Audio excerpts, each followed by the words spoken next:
Assalamualaikum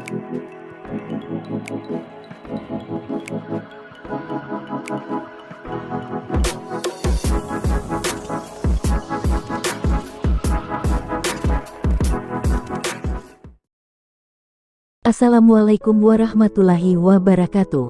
Jumpa lagi dengan Rahmi 05 Official. Pada pertemuan kali ini kami akan memberikan informasi terbaru terkait dengan PPPK tahun 2022 dengan tema kali ini yaitu antisipasi masalah saat penghapusan honorer. PANRB rancang 3 skenario, ada kemungkinan diangkat ASN semua. Tapi sebelum lanjut, untuk rekan-rekan yang baru menemukan channel ini, jangan lupa menekan tombol subscribe dan nyalakan tombol notifikasinya, agar tidak ketinggalan informasi-informasi terbaru. Untuk itu langsung saja kita simak informasinya. Pendataan tenaga non-ASN di lingkungan instansi pemerintah pusat dan daerah telah memasuki tahap prafinalisasi sejak tanggal 30 September tahun 2022 lalu. Saat ini, masyarakat khususnya tenaga honorer yang sudah masuk dalam pendataan diimbau untuk mengecek pengumuman masing-masing instansi untuk memberikan timbal balik jika ada kesalahan dalam input data atau belum dilakukan pendataan. Menteri PANRB kembali menegaskan dalam Surat Edaran Nomor B-1917-M.SM pukul 1/2022 bahwa pendataan honorer bukan untuk diangkat langsung menjadi ASN.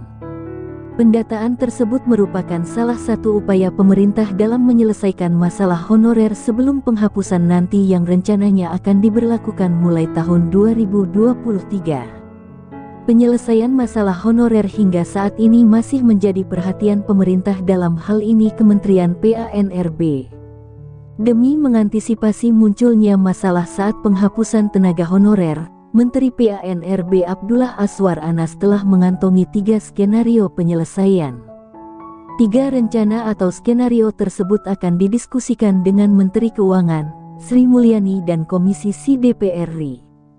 Dari ketiga skenario yang telah ditetapkan, pemerintah nantinya akan mengambil satu skenario terbaik untuk mengatasi masalah non-ASN.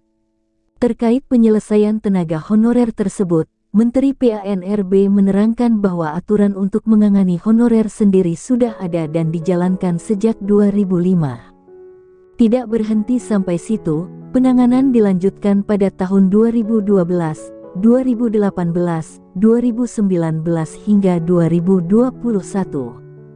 Jadi, sebenarnya warning untuk pengangkatan non-ASN ini sudah lama, jelas Anas.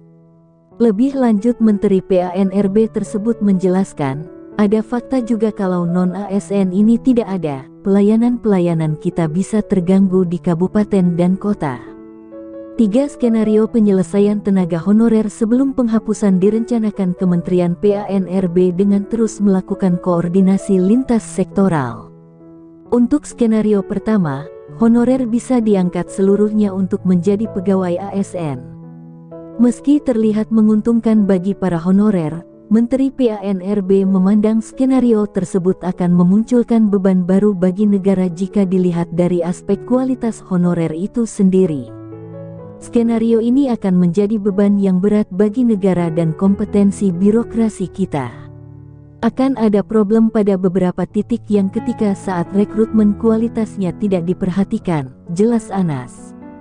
Untuk skenario kedua, Kementerian PANRB merencanakan tenaga honorer akan diberhentikan seluruhnya. Artinya, skenario ini akan menghapus honorer tanpa pengangkatan.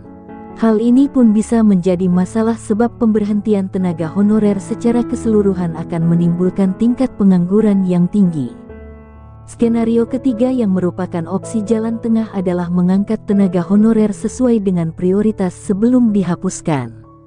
Sementara untuk tenaga honorer lainnya dalam skenario ketiga ini, Menteri PANRB menjelaskan bukan tidak termasuk prioritas. Namun, akan diselesaikan secara bertahap. Sebelum diputuskan, belum jelas apakah honorer akan diangkat seluruhnya menjadi ASN atau solusi lain dari ketiga skenario tersebut. Demikian informasi terkait PPPK 2022, semoga bermanfaat.